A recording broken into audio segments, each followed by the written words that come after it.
Hello friends, welcome back to my channel. मैं हूं आपकी फ्रेंड वर्षा। आज के इस वीडियो में यहाँ पर हम बात करेंगे कॉमर्स के प्रैक्टिस सेट की। ये प्रैक्टिस सेट हम चैप्टर वाइज कर रहे हैं।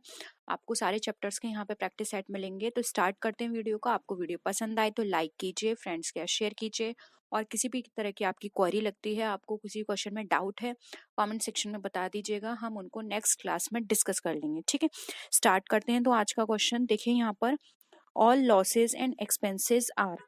अब हमारे जितने भी लॉस और एक्सपेंस होते हैं वो क्या किए जाते हैं? डेबिट, क्रेडिट, बोथ एंड पे, या फिर नन ऑफ द अबव। बहुत ही सिंपल क्वेश्चन है, आंसर करिए। क्या होगा यहाँ पर आपका आंसर? देखिए, मैंने यहाँ पर टाइप्स ऑफ अकाउंट्स की भी वीडियो डिस्कस की थी। टाइप्स ऑफ अकाउंट्स में आपको पता चल गया होगा कौन कौन से अकाउंट्स होते हैं, उनका ट्रीटमेंट क्या होता है। तो उसके बेसिस पर भी आप इसका आंसर कर सकते हैं कि जितने भी हमारे लॉस और एक्सपेंसेस हैं वो क्या होंगे। क्या हो जाएगा आंसर? देखिए, जितने भी लॉस और एक्सपेंस होते हैं वो हमारे डेबिट किए जाते हैं, और जितने भी प्रॉफिट्स गेन्स होते हैं वो हमारे, या इनकम की बात करें, वो क्रेडिट होंगे। ठीक है, नेक्स्ट क्वेश्चन पर आइए। विच item is shown on the debit side of a trial balance? बताइए, इसमें से कौन सा आइटम है जो डेबिट साइड शो किया जाएगा ट्रायल बैलेंस के?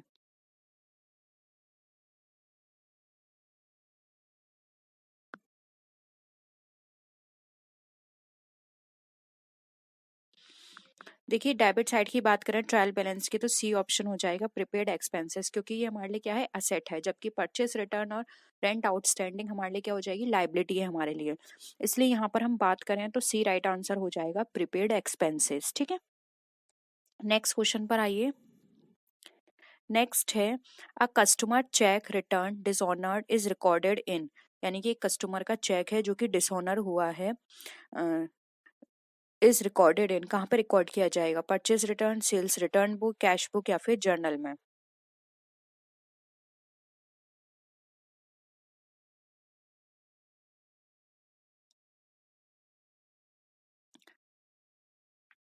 देखिए, जब हमने चेक दिया था तो हमने क्या एंट्री करी होगी? जब हम चेक देते हैं तो यानी कि हमारा इतना अमाउंट कैश का कम हो गया। अब यानी कि वो डिसऑनर हो गया है, तो यानी कि वो कम नहीं हुआ है उतना अमाउंट हमारा। तो यहाँ पर हमारा क्या हो जाएगा, हम जो कैश में इसकी एंट्री थी पहले वाली, अब हम इसको दोबारा से करेंगे, लेकिन रिवर्स में करेंगे। इसलिए कैश बुक यहाँ पे राइट आंसर हो जाएगा, क्योंकि अब कैश पे कोई इफेक्ट नहीं पड़ा, क्योंकि हमारा तो जो हमने चेक दिया था वो तो हमारा वापस हो गया है। ठीक है, तो ऑप्शन सी राइट आंसर हो जाएगा। नेक्स्ट क्वेश्चन पर आइए। Returns inward from Rahim is entered in. अब जो रहीम से रिटर्न इनवर्ड हुआ है वो हमारा एंटर होगा कहाँ पे? सेल्स रिटर्न बुक में, परचेज रिटर्न में, जर्नल में, या फिर नन ऑफ दीज?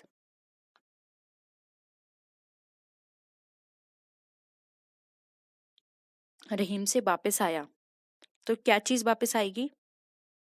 जो हमने सेल करी होगी, तो सेल्स रिटर्न हो गया, इसलिए ऑप्शन ए यहाँ पे राइट आंसर हो जाएगा। ठीक है, नेक्स्ट क्वेश्चन पर आइए। Cash sales are recorded in. अब जो कैश सेल है वो रिकॉर्ड की जाएगी सेल्स बुक में, कैश बुक में, जर्नल बुक में, या फिर नन ऑफ दीस में? बताइए।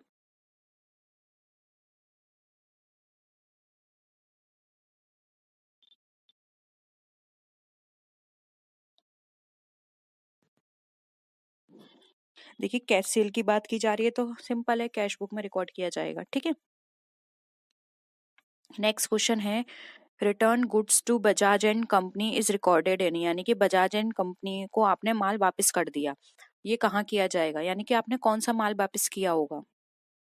परचेज रिटर्न बुक में एंट्री होगी, जर्नल में होगी, सेल्स रिटर्न बुक, या फिर नन ऑफ दिस? ये सारे क्वेश्चंस बहुत सिंपल है, बस एक छोटा सा यहाँ पर बेसिक रूल है, वो आपको बस माइंड में लेना है और ये सारे क्वेश्चन सॉल्व हो जाएंगे। बस छोटी सी चीज है, उसके बेसिस पर ही आप ये सारे क्वेश्चंस कर सकते हैं। बहुत इजी हैं और इस तरह के क्वेश्चंस आपके एग्जाम में बहुत पूछे जाएंगे। देखिए, आप किसी को भी माल वापस कब करेंगे? जो आपने उससे खरीदा होगा तभी आप उसको वापस करेंगे। उसमें कुछ डैमेज है, कोई भी डिफेक्टिव पीस है, तो आप उसको वापस करेंगे, यानी कि परचेज रिटर्न करेंगे आप। ठीक है, ऑप्शन ए राइट आंसर हो जाएगा, इसका रिकॉर्ड परचेज रिटर्न बुक में होगा। ठीक है, नेक्स्ट क्वेश्चन पर आइए। Sales on account is recorded in.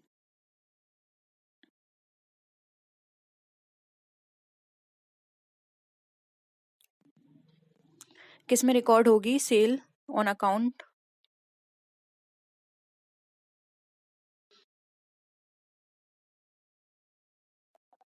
Sales book में होगी। ठीक है, नेक्स्ट क्वेश्चन पर आइए। देखिए यहाँ पे हमारा क्वेश्चन है machinery purchased on account is recorded in, यानी कि मशीनरी परचेज की इसका रिकॉर्ड कहाँ होगा, परचेज बुक में, कैश बुक में, जर्नल में, या फिर नन ऑफ द अबव में।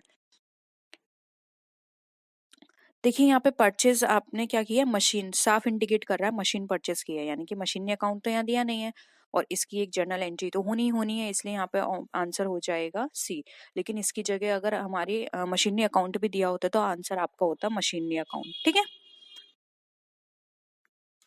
नेक्स्ट है in a business net asset on 1st January are ₹6,000 and on 31st January ₹7,500 if withdrawals by owner during January are ₹1,000 the net income for January is, बताइए।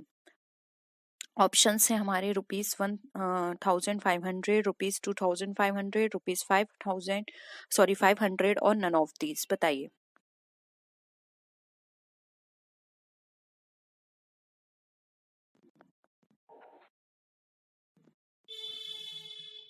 आपको net income बतानी है यहाँ पर।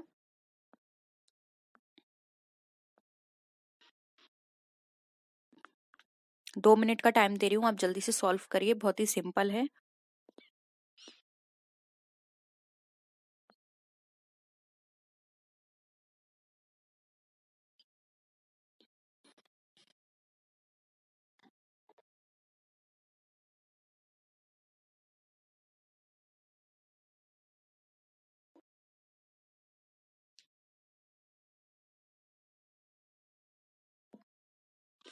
देखिए solve करें हम।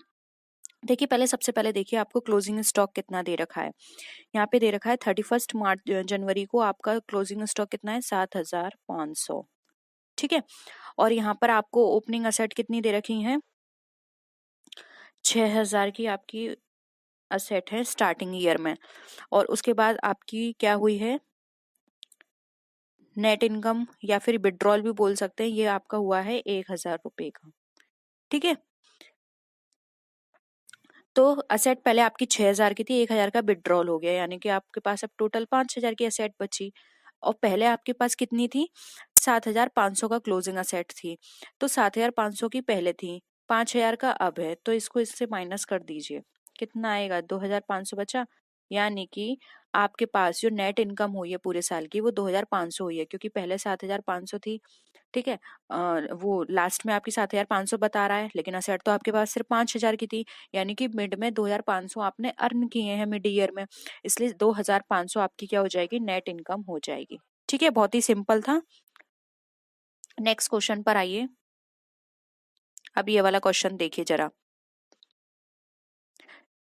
देखिए नेट असेट बिजनेस की 1st जनवरी को आपकी कितनी है, 1st जनवरी और 31st जनवरी को 24,000 और 25,500 है। ठीक है, एडिशनल इन्वेस्टमेंट की बात करें ओनर के द्वारा तो आपकी की गई है जनवरी में 1,000 रुपए की।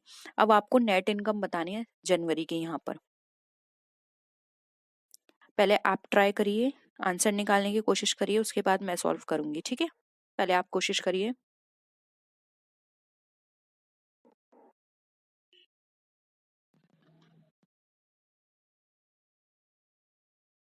जनवरी की निकाल के देनी है आपको नेट इनकम।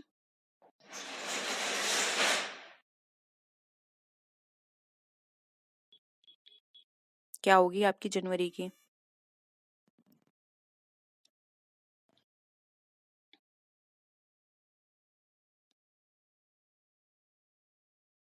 देखिए सॉल्व करते हैं, फिर आप दोबारा से इसको सॉल्व कर लीजिएगा, क्योंकि वीडियो फिर आपकी यहाँ पर सेव हो जाएगी, तो आप वापस कभी भी देख सकते हैं इस वीडियो को। ठीक है, देखिए सबसे पहले लीजिए लास्ट की क्लोजिंग असेट आपके पास, यानी कि एंड ईयर में आपके पास कितनी है असेट, 25,500। ठीक है, उसके बाद आपकी ओपनिंग असेट कितनी बता रहा है, 24,000 की। ठीक है, अब 24,000 की है, इसके बाद एडिशनल आपने इन्वेस्टमेंट 1,000 का कर दिया, तो ये कितना हो गया एडिशनल इन्वेस्टमेंट, टोटल आप इसमें ऐड करेंगे तो ये कितना हो जाएगा, 25,000, यानी कि टोटल इन्वेस्टमेंट कितना हो गया आपका, 25,000 का है टोटल। ठीक है, और अब लेकिन ये लास्ट में तो 25,500 दिखा रहा है, तो बहुत ही सिंपल है, इसमें 25,000 को आप माइनस कर दीजिए, यानी कि नेट इनकम आपकी कितनी हुई है, 500 की हुई है, क्योंकि आपके पास 25,000 तो हैं लेकिन लास्ट में 500 और एक्स्ट्रा दिखा रहा है, यानी कि वो एक्स्ट्रा अमाउंट क्या शो कर रहा है, आपका आपकी जनवरी की इनकम शो कर रहा है। ठीक है, तो यहाँ पे 500 रुपये राइट आंसर हो जाएगा।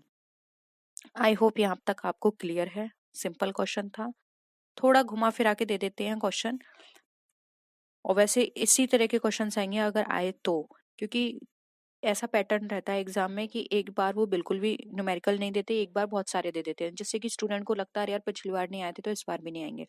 तो आपको छोटे छोटे न्यूमेरिकल्स की भी प्रैक्टिस करनी है और साथ में थ्योरी की भी, लेकिन थ्योरी की ज्यादा कीजिएगा, थ्योरी पे ज्यादा कॉन्सेंट्रेट करते हैं वो लोग। ठीक है, नेक्स्ट है in accounting sources are dash equal to their uses. Sources equal होते हैं यूसेस के, ओकेजनली, नेवर, नॉट ऑलवेज या ऑलवेज।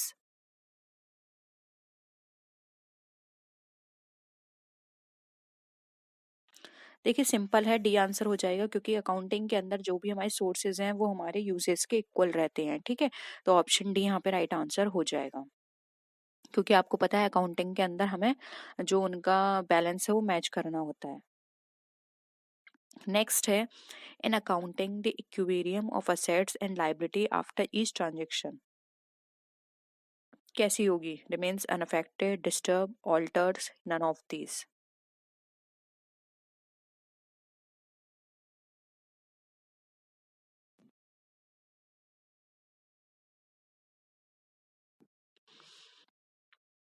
क्या होगा आंसर, देखिए ए हो जाएगा, रिमेन्स अनअफेक्टेड। अब ये क्यों होगी, देखिए समझिए, आपने अगर असेट परचेस की है, ठीक है, तो आपकी कहीं ना कहीं कैपिटल कम हुई होगी, या फिर कहीं ना कहीं आपकी लायबिलिटी बढ़ी होगी। ठीक है, या फिर आपने कोई लायबिलिटी पे की है तो कहीं ना कहीं आपकी असेट कम हुई होगी, आपने कैश पेमेंट किया होगा। ठीक है, तो आपका कोई भी ट्रांजेक्शन होगा वो दोनों साइड अफेक्ट करेगा, इसलिए यहाँ पे रिमेन्स अनअफेक्टेड होगा। ठीक है, ऑप्शन ए क्या हो जाएगा, राइट।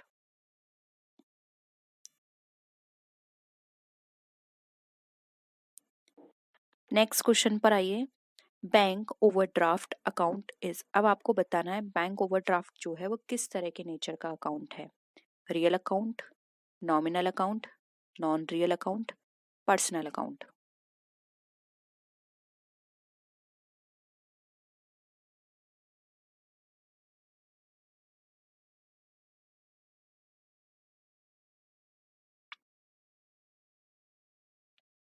देखिए बैंक ओवरड्राफ्ट की बात करें तो ये कौन सा हो गया, हमारा रिप्रेजेंटेटिव पर्सनल अकाउंट हो गया। ठीक है, ऑप्शन डी क्या हो जाएगा, राइट आंसर हो जाएगा, पर्सनल अकाउंट। ठीक है, मैंने टाइप्स ऑफ अकाउंट की शॉर्ट आपके साथ डिस्कस की हुई है, प्लीज एक बार जाके चैनल पे जरूर देख लीजिएगा, उससे आपको क्लियर हो जाएंगे टोटल सारे अकाउंट्स। अब यहाँ नेक्स्ट क्वेश्चन पर आइए, the basic principle that is all expenses are debited and all incomes are credited applies to, यानी कि आपको बताना है जितने भी एक्सपेंसेस होते हैं वो हमारे डेबिट हो रहे हैं और जितने भी इनकम्स हैं वो हमारी क्रेडिट हो रही हैं, ये हमारे कौन से अकाउंट पे अप्लाई करती है, personal account, nominal account, real account या फिर नन ऑफ दिस। देखिए ये बेसिक प्रिंसिपल जो है जिनको गोल्डन रूल्स ऑफ अकाउंटिंग भी कहा जाता है, आज मैं डिस्कस करूंगी, तो प्लीज आज की क्लास जरूर देख लीजिएगा, बहुत शॉर्ट वीडियो होगी, वो शॉर्ट्स आपने देखे होंगे आजकल शॉर्ट्स चल रहे हैं, तो उसमें मैं डिस्कस कर लूंगी, क्योंकि स्टूडेंट्स इतनी लंबी चौड़ी वीडियो देखना पसंद नहीं करते हैं, तो छोटी छोटी चीजें मैं उसमें डिस्कस कर दूंगी आपसे, तो देख लीजिएगा जिससे कि आपको ये सारी चीजें क्लियर हो जाएंगी। क्लियर नहीं है तो मैं आपको समझाऊंगी, आप उसको अपने नोटबुक में लिख लीजिए, क्योंकि ये भी बहुत ही इंपॉर्टेंट है आपके अकाउंटिंग के लिए, बेसिक रूल्स। ठीक है, तो बताइए ऑल एक्सपेंसेस ये हमारा किसका हो जाएगा, यस नॉमिनल का, क्योंकि सारे एक्सपेंसेस और हमारे बात करें लॉस की बात करें ये हमारे नॉमिनल अकाउंट में आते हैं। ठीक है, नेक्स्ट है personal accounts are related to, personal account किससे रिलेटेड है, असेट्स और लाइबिलिटीज से, एक्सपेंस लॉस एंड इनकम से, कस्टमर्स एंड सप्लायर्स से, एम्प्लॉयज एंड मैनेजर्स से, बताइए।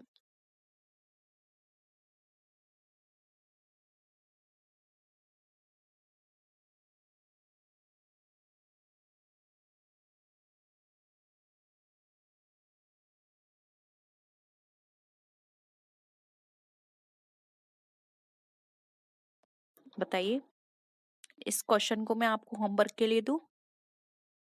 ठीक है, ये आपका होमवर्क है, इसको आपको बताना है, ठीक है।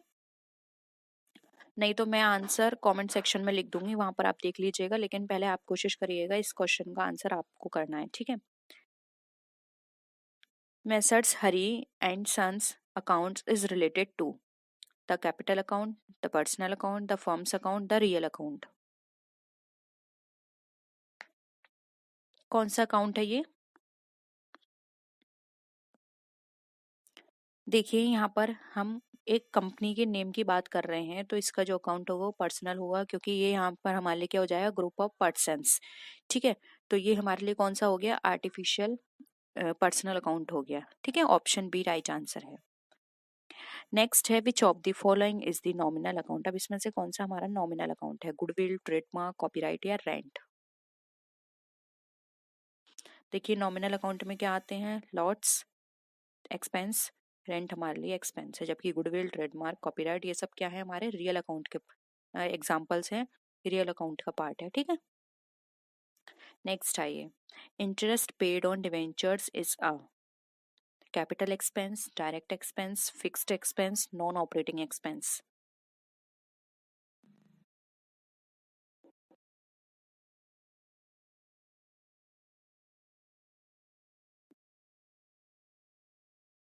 देखिए, डिवेंचर पे इंटरेस्ट पे किया गया है, ये हमारा नॉन ऑपरेटिंग एक्सपेंस है, ठीक है।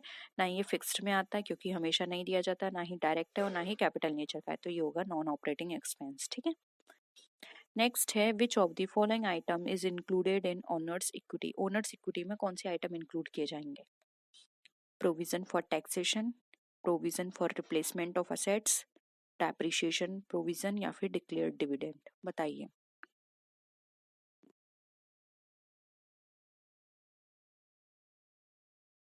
क्या हो जाएगा आंसर, डी हो जाएगा, डिक्लेयर्ड डिविडेंड। ये हमारा ओनर्स इक्विटी में इंक्लूड किया जाता है, ठीक है। तो ऑप्शन डी राइट आंसर है। नेक्स्ट है, who is entitle to receive dividend. अब इसमें से कौन एंटाइटल होगा डिविडेंड को रिसीव करने के लिए, partner, debenture holder, share holders या फिर पॉलिसी होल्डर्स।